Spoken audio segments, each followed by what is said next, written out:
You are listening to The Briefing, first broadcast on the 3rd of June 2024 on Monocle Radio.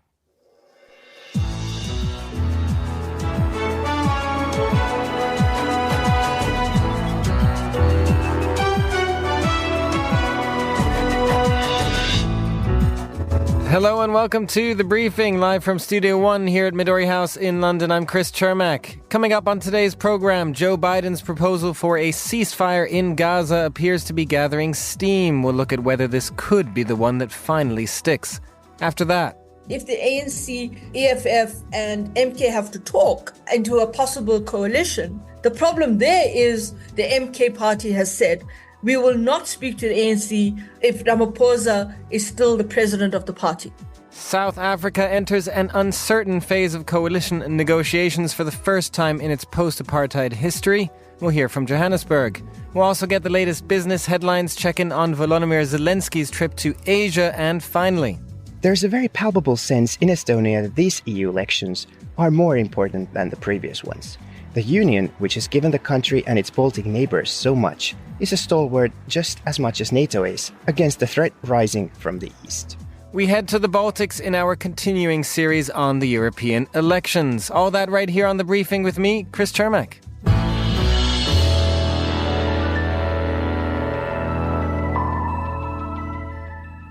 After many weeks of stalled negotiations over a ceasefire in Gaza, US President Joe Biden has taken matters into his own hands by laying out his own proposal. So far, at least, it appears that Israel and Hamas have grudgingly agreed. The devil, as always, will be in the details, particularly over the second phase of Biden's ceasefire deal, which would see a permanent end to the war and some open questions as to whether Hamas would in any way remain a player in Gaza or the Palestinian territories more generally. Well, I'm joined now by Greg Carlstrom, Middle East correspondent and author of How Long Will Israel Survive? The Threat from Within? And by Julie Norman, lecturer in politics and international relations at UCL, also co-director of the UCL Center on U.S. Politics. Good to have you both on the show. Greg, I will start with you. What, in your mind, is different about this peace deal proposal from Biden compared to the others?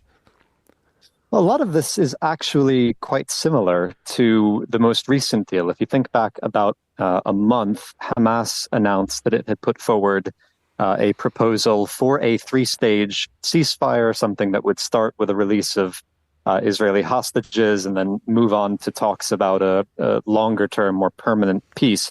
That is very much what the Biden administration announced on Friday night. And in fact, over the weekend, a senior administration official in a background briefing about this proposal said that the administration's offer was very to what Hamas put forward about a month ago. So the text of it hasn't changed much. I think what is different this time is that it does seem to have buy-in both from Hamas, because this is basically their language, but also from the Israeli government. Prime Minister Netanyahu's, one of his advisors, said over the weekend that this was a proposal Israel had endorsed. He said it wasn't a very good proposal, but it was something that Israel had endorsed to free at least some of the hostages. So it has more buy-in from both sides, I think, than any previous effort at a ceasefire deal.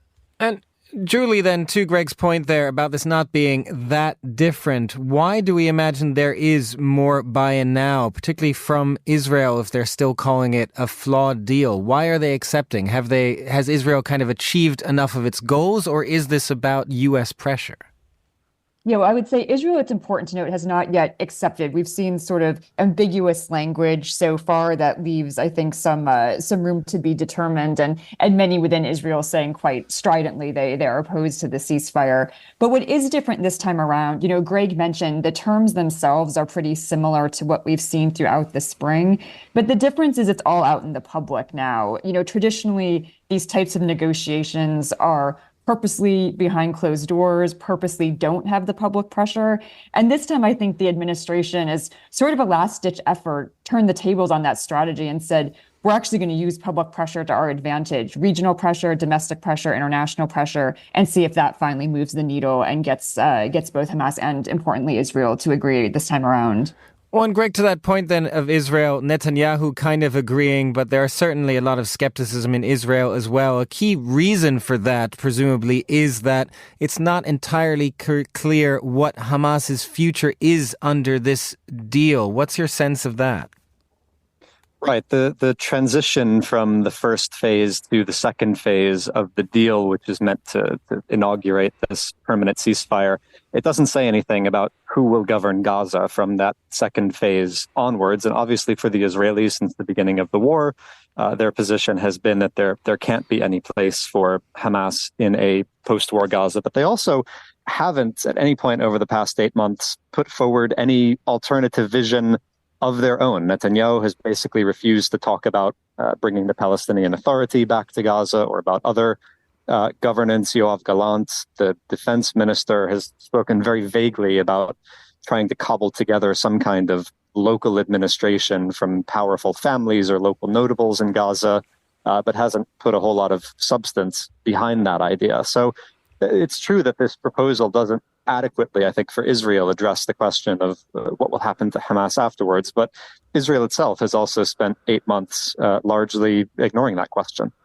And Julie, I wonder if you could get into a little bit more Joe Biden's shift. On the one hand, as you mentioned there, the fact that he is going public is just one sign maybe of the frustrations and kind of running out of patience. But it wasn't only that. He's also shifted to actually openly talking about the end to the war, a permanent ceasefire, which isn't something he was necessarily prepared to do before. That's right. Again, we've seen a bit of a shift over time from Biden. And I think some of this, though, gets to what Greg was mentioning. I think Biden has always understood Israel's right to defense, right to the war, obviously differences in the tactics and strategies. But where the two were really starting to get at loggerheads was just the lack of any sort of articulation of a day after plan from Netanyahu. And so I think this was Biden saying, okay, if we are not going to get that from Netanyahu, we just need to start pushing forward on our own and almost, you say, if not this, then what? And kind of push that to the line as well. And Greg, to this point about the first and second phase, I just wonder what your sense is of how genuine, I guess, the agreement is here between both Israel and Hamas, for that matter. The first phase could also technically be used to rearm, to regroup, or is there a genuine preparedness from either side to go further than that? I don't think there's a genuine preparedness on the Israeli side to have this turn into anything permanent. I think they would like, the Netanyahu government, I should say, would like a short-term deal that would release some of the hostages, but Netanyahu's right-wing base, his right-wing allies, want Israel to continue the war and to keep fighting. And they've talked about a war that will go on for 7 months through the end of the year. Now, I think there is a broader constituency in Israel that would like to see a real hostage deal that would attempt to free all of the hostages, not just some of them, even if that included an end to the war. But that constituency is not in power in Israel right now. And I think for Hamas, the question of whether they would be willing to abide by it, it comes back to this question of what it means for them in the future. If they're able to, through this agreement, retain some kind of power in Gaza, some kind of ability to serve as a military and political force in Gaza, then I think they'd be willing to accept that. They're concerned with their political survival above all else. Greg Carlstrom and Julie Norman, thank you very much for joining us. Now here's Monocle's Carlotta Rebello with the day's other news headlines. Thanks, Chris. Claudia Sheinbaum has won a landslide victory to become Mexico's first female president. A climate scientist and the former mayor of Mexico City, Sheinbaum won the vote with a lead of about 30 percentage points over her main rival. She has promised continuity, building on the advances made by outgoing leader Andrés Manuel López Obrador. The Speaker of Georgia's parliament has signed into law the controversial Foreign Agents Bill, which has caused a political crisis in the country and drawn sharp criticism from the West. The legislation requires organizations receiving more than 20% of their funding from overseas to register as agents of foreign influence and introduces fines for violations. And the International Air Transport Association has said that the United Nations should not change how global airlines are taxed, cautioning that doing so would add complexity and cost and might cause routes to be scrapped. A UN committee is considering taxing airlines in the countries where they generate revenue rather than in the nation in which they are headquartered. Those are today's headlines. Back to you, Chris. Thanks very much, Carlotta. South Africans went to the polls last week in the most pivotal national election since the dawn of democracy there 30 years ago. The governing party was predicted to lose its outright majority for the first time, and that indeed has happened. But with this has come complex coalition negotiations and heated outrage, including election objections and even some calls for a rerun of the vote. Monocle's contributor Elna Schütz brings us this update from Johannesburg. After days of counting, the official results came in on Sunday evening with cheers and a few boos from the floor at the National Results Operating Centre in Johannesburg. The Electoral Commission of South Africa declares the results of the 2024 national and provincial elections as free and fair. The final results followed what was expected by analysts for months. The governing party, the African National Congress, or ANC, fell to 40.19%. Just 5 years earlier, the party obtained 57.5% of the vote.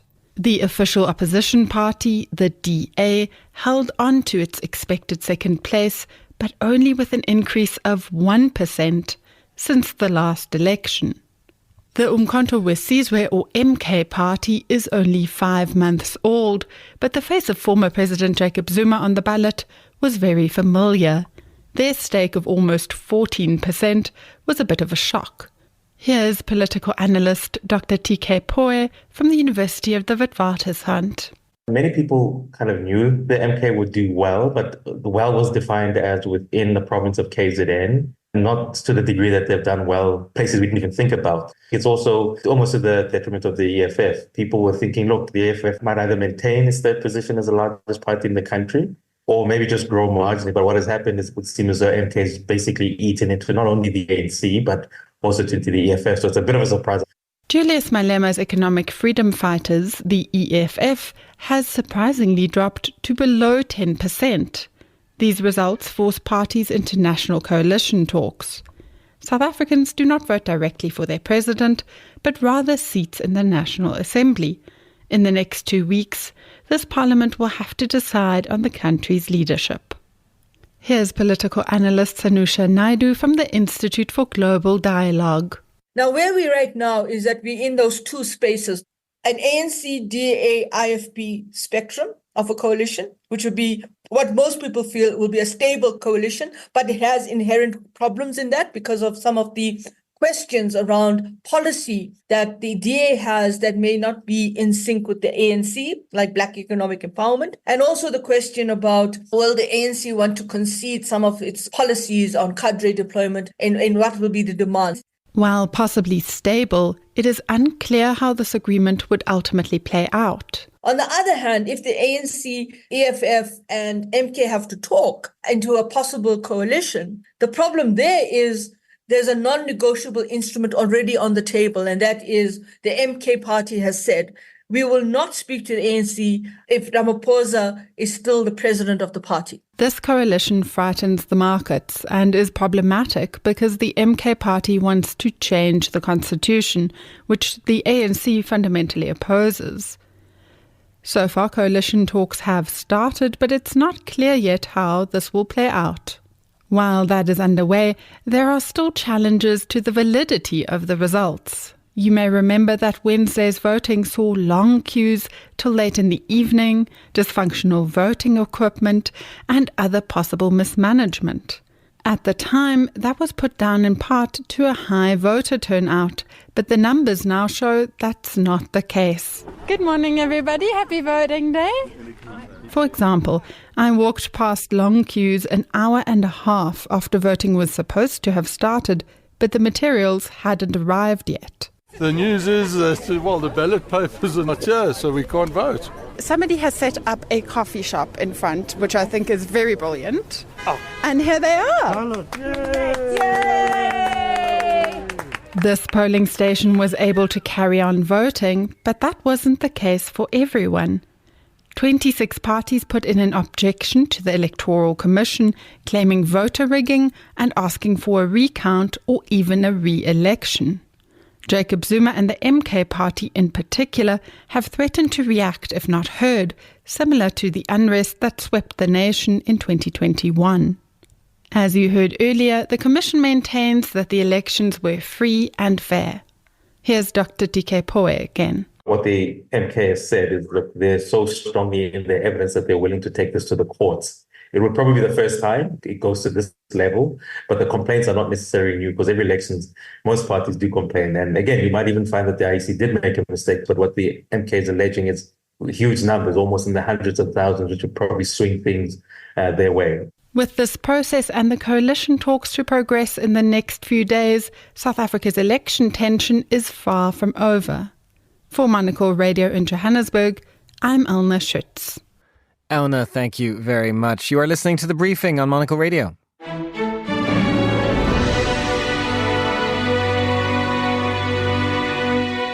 You are back with The Briefing. I'm Chris Chermak, and it's time now for us to get the latest business news with Bloomberg's Ewan Potts. Ewan, there's been a flurry of elections. We've talked about a couple of these already, South Africa, Mexico over the past few days, the Trump news for that matter on the verdict. How are markets taking all of these results? Chris, yes, 2024 really is the year of the election. We're just getting started here in the UK in our general election. Of course, we've got that race in the US to look forward to later in the year. But voting is already complete in the world's biggest democracy, and polls suggest Narendra Modi's BJP-led alliance set for a very comfortable majority in the general election and a third term for Modi as Prime Minister. Markets there have been in really very buoyant moods. Stocks, bonds and the currency all gaining. The Nifty 50 rallying as much as 3.5%, trading near a record high there for the stock market. The rupee gaining the most in more than a year against the dollar. Winning by a landslide would enable Modi's party to push through a number of measures that are seen as crucial by some investors for boosting India's economic growth. The rupee is actually the second best performing currency in Asia today. India's stocks surging to a record. The rupee gaining a lot as well. Those investors taking a lot of hope from the win by Modi, or the projected win by Modi. But there is a different story in Mexico, where a landslide win for the ruling party there is seen as a negative for investors. The peso sliding more than 2% today against the dollar. First official projections show that the protege of President AMLO could win by as much as 30 percentage points. So really emphatic win for her. Now, that win was largely priced in, but the initial count points to winning a so-called supermajority in the lower house and perhaps clinching a simple majority in the Senate in Mexico as well. So that's rather more than the polls suggested. And the worry is there that the government could be emboldened to push through radical reforms. Up to now, AMLO's government has bucked expectations for higher spending and has maintained quite a lot of fiscal discipline. But the concern is that with that massive majority, that could change and embolden the ruling party to go further and influence some things which will be seen as broadly negative for markets. Interesting stuff. We'll be following those elections here on Monocle Radio going forward. But one other story you've been following for us, Ewan, there are some signs that the post-pandemic travel boom may be slowing, even though aviation has also been talking it up. Yeah, this is a Bloomberg opinion piece by my colleague Andrea Felsted. She says that revenge travel is losing its appeal. Now, of course, there have been boom times for airlines, hotels and tourism companies as millions of people have rushed to spend their lockdown savings on fancy holidays. But there are signs that market is starting to slow.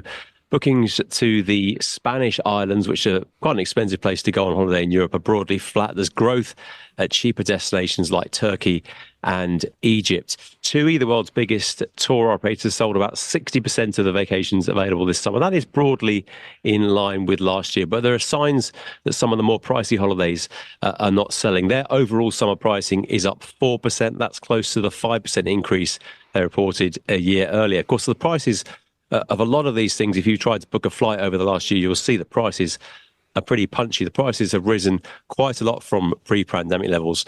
And there are signs that those price rises are starting to have an effect on consumer behaviour. Both Ryanair and EasyJet, two of the biggest budget airlines in Europe, say that when it comes to airfares, consumers are starting to reach their limits. Michael O'Leary, the chief executive of Ryanair, says that fares across its network this summer will be between flat and 5% ahead. And that is down from the previous prediction of a 5 to 10% increase. So the airlines are starting to find that there is resistance to these increases in prices. Airbnb in the US forecast that its revenue would expand by between 8 and 10% in this quarter. That's the lowest level for 3 years. So that pandemic boom is starting to have an effect on Airbnb as well. I think it's really a confluence of things. Of course, there is the rising cost of living. People have seen their spending power reduce. There is the end of pandemic savings, particularly in the US. All that money put aside after the pandemic has now gone. And all of these cost rises, which are hitting the sector as well. So those things are coming together, making consumers start to think a bit more carefully about how they spend their money. Ewan Potts, thank you very much for joining us. You are listening to The Briefing on Monocle Radio.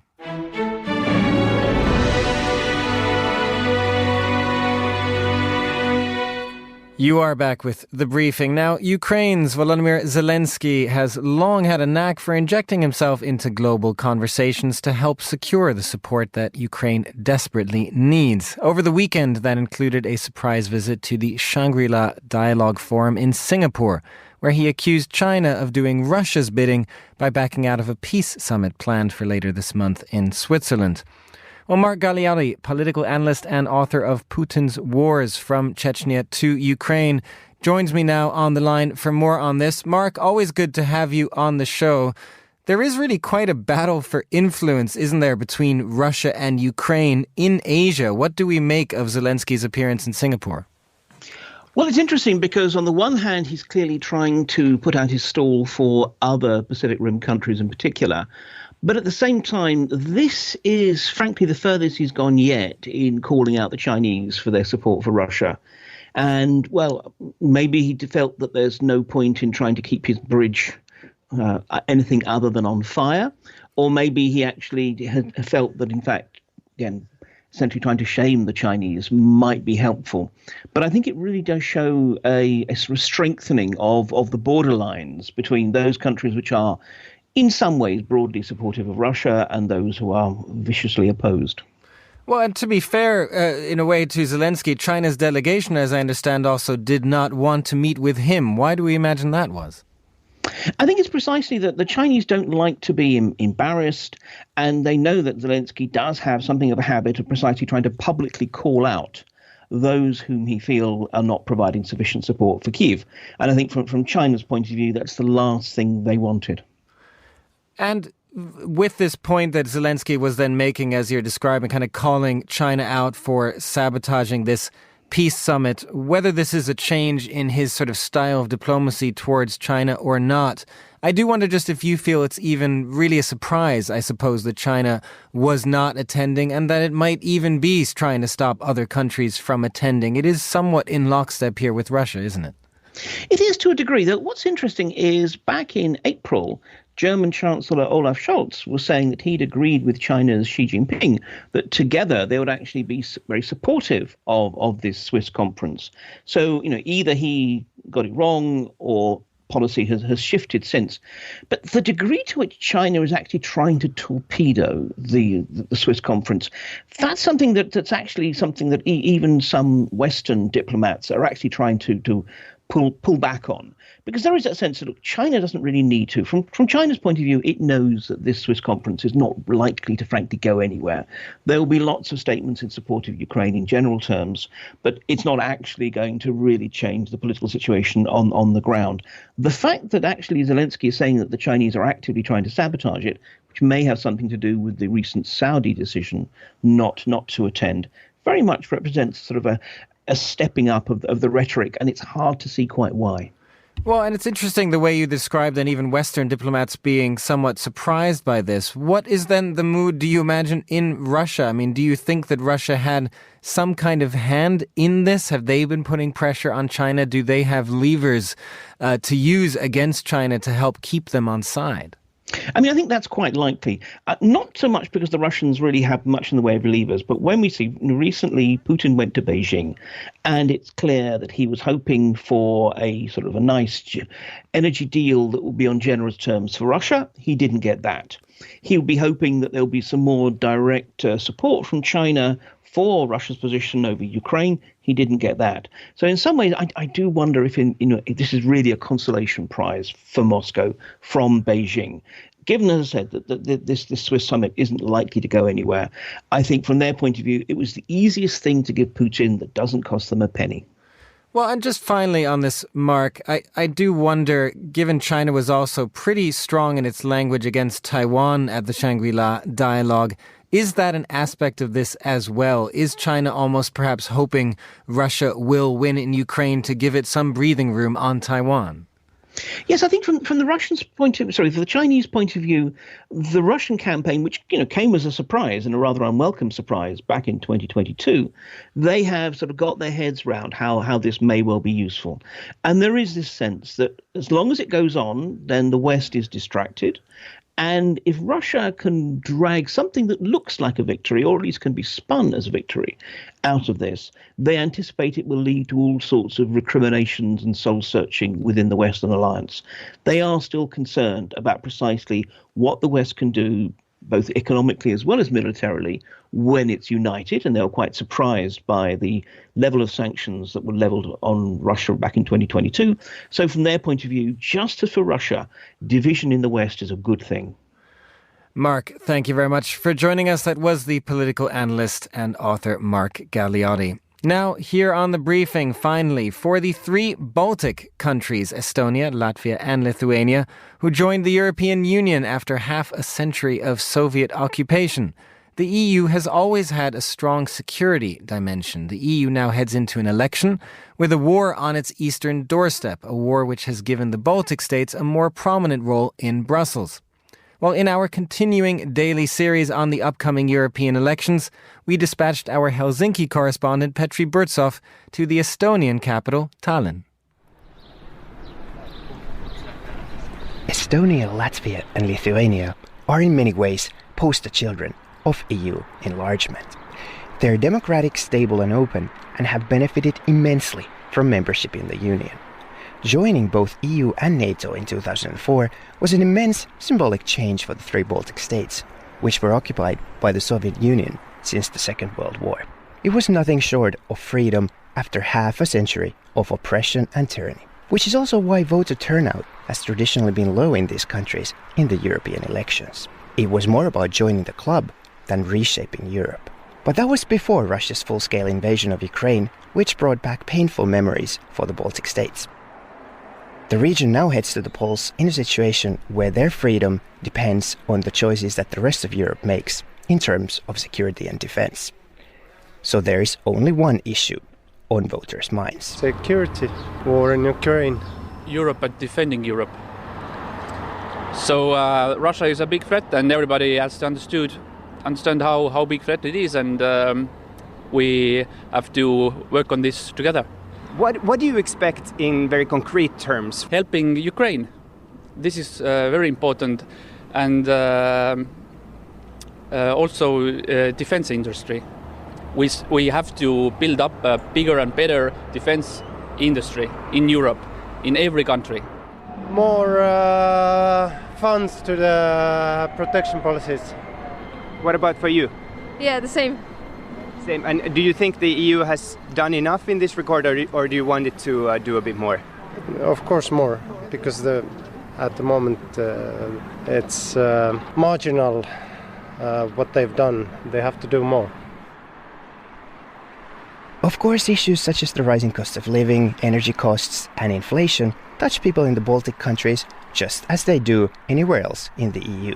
But because of their history, are the voters in the region perhaps more willing to make the sacrifices needed to keep Russia at bay and to support Ukraine? I put this question to Toni Saarts, an Estonian political scientist and associate professor of comparative politics at Tallinn University. People in the Baltic states and also in other Eastern European countries, especially in Poland, they are more willing to provide to sacrifices because for them Russia is posing an existential threat. In the context of the war in Ukraine, the EU has become also more securitized. People somehow connect the EU, the defense against the Russian ambitions, geopolitics and so on. So they somehow see the EU as one of the guarantees against the security threats. One of the key issues, at least if you talk to political scientists in Western Europe, is the rise of the far right in these elections and what that might mean for the EU. This is not the case in the Baltic countries. But what is concerning to many is how the Russian speakers, roughly a quarter of the population in Estonia and Latvia, will vote. The narrative in which we might see the rise of the radical populist right all across Europe, it's not actually true for the Baltic countries.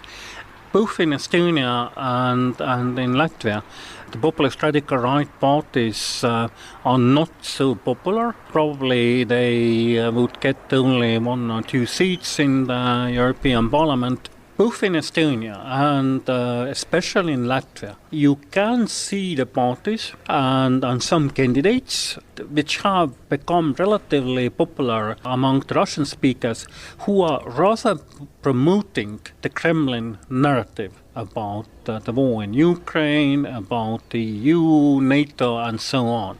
So we cannot ignore the potential of protest voting among Russian speakers. There's a very palpable sense in Estonia that these EU elections are more important than the previous ones.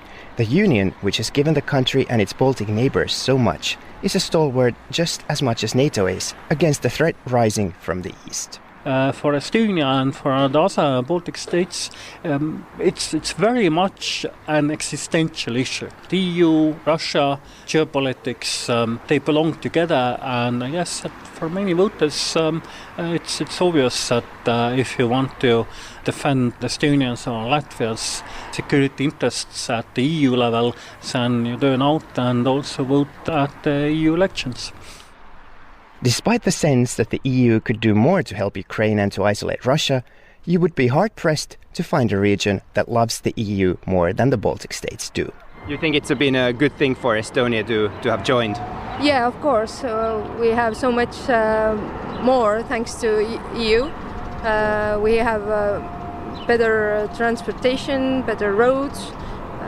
I think it's very good for us. Absolutely. It's not only been good benefit for Estonia, it's for Europe. Europe is a paradise. If you have traveled around the world, then we all live in a paradise. I was less than a week ago in Ireland. Let's say 50 years ago, it was not possible to live the life like we do at the moment. If we want to go to holiday, we take a car, we cross the border without pass control, and we go and we enjoy other cultures, different environment. I think European Union is one of the most important institutions of all time in European history. For Monocle in Tallinn, I'm Petri Burtsov. Thank you very much, Petri. And that's all the time we have for this edition of The Briefing. It was produced by Carlotta Ribello. Our researcher was George Ruskin and our studio manager was Mariella Bevan. The Briefing is back tomorrow at the same time. I'm Chris Chermak. Goodbye and thanks for listening.